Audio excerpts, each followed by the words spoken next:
நாம இன்னைக்கு பார்க்க போகிறது ரொம்ப ரொம்ப சிம்பிளான ரொம்ப ஸ்பாஞ்சியான சாண்ட்விச் பிரெட் தான் பார்க்க போகிறோம். அது நம்ம வீட்லேயே செய்ய போகிறோம். எப்படி பர்ஃபெக்டாக பண்ணுறதுன்னு பார்க்கலாம். ரொம்ப ரொம்ப சிம்பிளான பொருட்கள் தான் தேவைப்படும்.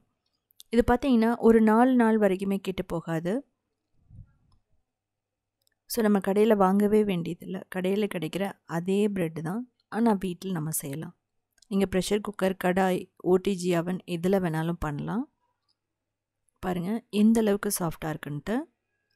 இது வந்து ஈஸ்ட் வந்து ரைஸ் ஆகிறது ஃபஸ்ட்டு ரொம்ப முக்கியம். ஸோ அது எப்படின்னு பார்க்கலாம். முதல்ல 1.5 டீஸ்பூன் இன்ஸ்டன்ட் ட்ரை ஈஸ்ட் போட்டுக்கலாம். அதுக்கப்புறம் சுகர் 1 டேபிள் ஸ்பூன் இல்லைனா தேன் ஊற்றிக்கலாம். அதுக்கப்புறம் லியூக் வார்ம் மில்க் இல்லைனா தண்ணி, வெதுவெதுப்பான தண்ணி இதெல்லாம் ஊற்றிட்டு நம்ம 8 நிமிஷம் அப்படியே விட்டுறலாம். அப்போ தான் ஈஸ்ட் வந்து ரைஸ் ஆகும். அதுக்கப்புறம் 1.5 கப் மைதா இல்லைனா நீங்கள் கோதுமை மாவு கூட போட்டுக்கலாம். நான் கோதுமை மாவில் எப்படி பண்ணுறதுன்னு சொல்லிவிட்டு கூடிய சீக்கிரமாக நான் வீடியோ போடுறேன். முதல்ல நல்லா மிக்ஸ் பண்ணிக்கோங்க. ஸோ ஈஸ்ட் ரைஸ் ஆகணும்னா நீங்கள் வெதுவெதுப்பான தண்ணி மட்டும்தான் ஊற்றணும். கோல்டு வாட்டர் ஊற்றக்கூடாது. அதே மாதிரி ரொம்ப ஹாட் வாட்டரும் ஊற்றக்கூடாது. அது ரைஸ் ஆகிடுச்சுனாவே ஆட்டோமேட்டிக்காக ப்ரெட் வந்து என்ன ஆகும்னா நல்லா வந்து ரைஸ் ஆகி உப்பி வந்துடும். அப்போ நல்லா ஸ்பாஞ்சினஸ் இருக்கும். ஸோ இப்போது நம்ம உப்பு வந்து போட்டுக்கலாம். தேவையான அளவு உப்பு போட்டுட்டு நல்லா பிசையணும். கொஞ்சம் ஸ்டிக்கியாக இருக்கிற மாதிரி இருக்கும். ஸோ முதல்ல பட்டர் போட்டுட்டு பிசையலாம். நல்லா ஒரு 5லேருந்து 8 நிமிஷம் நல்லா பிசைஞ்சிட்டே இருங்க. அப்போ தான் அந்த க்ளூட்டன் டெவலப் ஆகும், ப்ரெட்டும் சாஃப்ட் ஆகும். ஸோ பால் பார்த்திங்கன்னா 1/2 கப்பு இல்லைருந்து 3/4 கப் தேவைப்படும். இப்போ ஆயில் ஊற்றிட்டு நம்ம இந்த டோவை நல்லா மூடி வச்சிடலாம். ஒரு 2 மணி நேரம் நீங்கள் மூடி வச்சிட்டிங்க அப்படின்னா இது வந்து 2 மடங்கு உப்பி வரும். இதுதான் வந்து பார்த்திங்கன்னா 2வது பார்ட்டுன்னு சொல்லலாம். இதுக்கு மேலே ஒரு காட்டன் கிளாத் மூடி வார்ம் பிளேஸில் வச்சுருங்க 2 மணி நேரம். ஸோ பாருங்கள் எந்த அளவுக்கு பெருசாக வந்திருக்குன்ட்டு. ஸோ இது மாதிரி வந்தாவே ரொம்ப பர்ஃபெக்டானதுன்னு அர்த்தம். அவ்வளோ ஏர் பபிள்ஸ் வந்து ஃபார்ம் ஆகிருக்கும். ஸோ இதை வந்து ரொம்ப நீங்கள் திரும்ப பிசையணும்னு அவசியம் இல்லை. ஸோ லைட்டாக எல்லாமே வந்து ஒன்றா வர மாதிரி ஒரு நல்ல ஷைனிங்கான டோ மாதிரி கொண்டு வந்துட்டு நம்ம அப்படியே எடுத்து தேய்க்க போகிறோம். இதை நீங்கள் ரொம்ப பிசையக்கூடாது. ஸோ பாருங்கள் உங்களுக்கே தெரியும் எந்த அளவுக்கு ஷைனிங்காக இருக்குன்னு சொல்லிட்டு. இப்போ மாவு தூவிட்டு நீங்கள் என்ன பண்ணலான்னா ஒரு திக்கான ஷீட் மாதிரி நம்ம கொண்டு வந்துடலாம். நீங்கள் இப்படி ரவுண்டாக கூட நீங்கள் பேக் பண்ணலாம், ஒன்றும் பிரச்சனையே இல்லை. சின்ன சின்ன பால்ஸாக பிடிச்சி நம்ம பன் மாதிரி கூட பண்ணலாம். அதுவும் வந்து பார்த்திங்கன்னா சேம் மெத்தட் தான். நீங்கள் இப்போ தேய்க்கிறதுக்கு பதிலாக பன் வந்து பண்ணுறதும் இதே மெத்தட் தான். சின்ன சின்ன உருண்டைகளாக பிடிச்சிட்டு நம்ம அதை வந்து திரும்ப ஒரு மணி நேரம் வச்சுட்டிங்கன்னா அது நல்லா வந்து ரைஸ் ஆகி வரும். அதை அப்படியே பேக் பண்ணலாம். ஸோ அந்த வீடியோ நான் கூடிய சீக்கிரமாக போடுறேன். ரொம்ப தின்னாக நீங்கள் வந்து பண்ணணும்னு அவசியம் இல்லை. இந்த ஸ்டேஜில் நீங்கள் கார்லிக் ப்ரெட் வேணும் அப்படின்னா கொஞ்சம் வந்து பூண்டு, ரெட் சில்லி ஃப்ளேக்ஸ், பட்டர், அதுக்கப்புறம் கொத்தமல்லி இதெல்லாம் போட்டிங்கன்னா உங்களுக்கு கார்லிக் ப்ரெட்டாக வந்துடும். ஸோ நீங்கள் அப்படியும் பண்ணலாம்.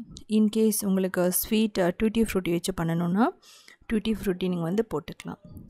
அது மாதிரி ப்ரெட் பண்ணும்போது உப்பு கொஞ்சம் கம்மி பண்ணிக்கிறது ரொம்ப நல்லது கூட. மில்க் ப்ரெட்டெல்லாம் பண்ணும்போது நம்ம சால்ட்டோட கண்டென்ட் வந்து கொஞ்சம் கம்மியாக இருக்கலாம். நான் பண்ணுறது வந்து சாண்ட்விச் ப்ரெட். ஸோ நீங்கள் வந்து 2க்கு வித்தியாசம் இருக்குது. சாண்ட்விச் ப்ரெட்டுங்கிறது சால்ட்டு வந்திருக்கும்.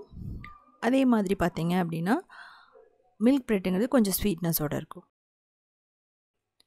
ஸோ இது வந்து பார்த்தீங்க அப்படின்னா இந்த மாதிரி நம்ம ஷேப் பண்ணி பண்ணும்போது அந்த ப்ரெட்டில் வந்து அந்த ஒரு ரவுண்டு மாதிரி வரும். ஸோ அது வந்து பார்க்குறதுக்கு ரொம்ப நல்லாயிருக்கும் சாண்ட்விச் ப்ரெட்டில். இப்போ நம்ம டின்னில் வச்சிடறோம். டின்னை வந்து நான் க்ரீஸ் பண்ணி வச்சுருக்கேன். கொஞ்சம் ஆயிலும் மாவும் தூவி, இல்லை பட்டர் கூட நீங்கள் க்ரீஸ் பண்ணிவிட்டு தடவிட்டு அதுக்கப்புறம் மாவு துவைக்கலாம். இப்போது நம்ம இதை மூடி வைக்கணும். இது வந்து பார்த்திங்கன்னா உடனே செய்ய முடியாது. இது வந்து ரைஸ் ஆகிறதுக்கு ஒரு மணி நேரத்துலேருந்து 2 மணி நேரம் தேவைப்படும். மூடி வச்சுருங்க. அதே மாதிரி ரொம்ப குளிர்காலம்னா கொஞ்சம் டைம் அதிகமாக 2 மணி நேரம் ஆகும். வெயில் காலம்னா 1 மணி நேரத்தில் நல்லா உப்பி வந்துடும். ஸோ இந்த அளவுக்கு உப்பெல்லாம் முக்கால்வாசி, இல்லைன்னா நீங்கள் இன்னும் கொஞ்சம் கூட நீங்கள் உப்ப வைக்கலாம். இப்போ வந்து பார்த்தீங்கன்னா பாலை வந்து நம்ம ஏன் தடவுறோன்னா மேலே ஒரு நல்ல ப்ரௌனாக ஷைனிங்காக வரும். நீங்கள் வந்து எக்கும் வந்து பண்ணலாம், எக்கையும் தடவலாம், இல்லைன்னா பாலும் நீங்கள் யூஸ் பண்ணலாம், இல்லை பட்டர் கூட நீங்கள் தடவலாம். உங்களோட விருப்பம்தான். ஒரு நல்ல ப்ரௌனான டாப் கிடைக்கும். அதுக்காக இதை அப்படியே எடுத்து அவனில் வைக்க போகிறோம். ஓடிஜியில் 10 மினிட்ஸ் 250 டிகிரி சென்டிகிரேடில் நீங்கள் வந்து முதல்ல ப்ரீஹீட் பண்ணிக்கணும்.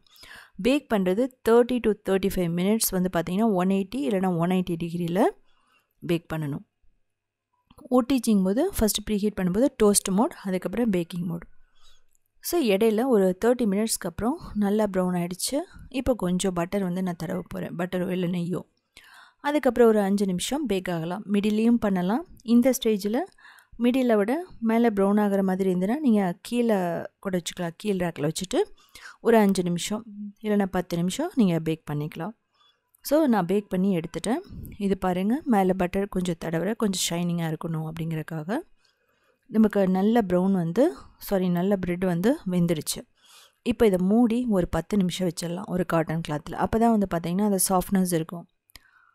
இப்போது நம்ம ரிமூவ் பண்ணிவிட்டு சைட்ஸ் எல்லாம் நீங்கள் எடுக்கும்போதே தெரியும் எந்த அளவுக்கு சாஃப்டாக இருக்குன்னு சொல்லிவிட்டு.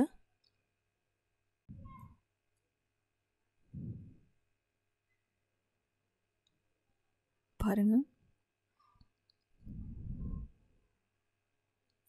ஸோ நல்லா லாங்காக இருக்குது, ஹைட்டும் பர்ஃபெக்டாக வந்திருக்கு, சாஃப்ட்னஸும் ரொம்ப சூப்பராக இருக்குது. இதை அப்படியே கட் பண்ணிவிட்டு நம்ம என்ன சாண்ட்விச் வேணாலும் பண்ணலாம். எக் சாண்ட்விச் பண்ணலாம், பன்னீர் சாண்ட்விச் பண்ணலாம், ஜாம் வச்சு சாப்பிட்லாம், ரொம்ப சூப்பராக இருக்கும். சீஸ் போட்டு சாப்பிட்லாம், மொசரல்லா சீஸ் சீசனிங் போட்டு. கார்லிக் ப்ரெட் பண்ணலாம். உங்களுக்கு பார்க்கும்போதே தெரியும் எவ்வளோ சூப்பராக இருக்குன்னு சொல்லிட்டு. ஸோ இதே மாதிரி நிறைய ரெசிபீஸ் வேணும், குக்கீஸ் வேணும், கேக் வேணும்னா பர்ஃபெக்டான அளவில் நீங்கள் உத்தமை கிச்சனை வந்து ஃபாலோ பண்ணலாம். நான் ஏற்கனவே குக்கீஸ் வந்து போட்டிருக்கேன். அதுக்கப்புறம் சிம்பிளாக தான் இருக்கும் எல்லா ப்ரொசீஜருமே. கேக் வந்து ஸ்பாஞ்ச் கேக் வந்து பேக்கரியில் பண்ணுற மாதிரி எப்படி பண்ணுறதுன்னு போட்டிருக்கேன். ஸோ இதெல்லாமே பார்த்துட்டு நீங்கள் கமெண்ட் பண்ணுங்கள்.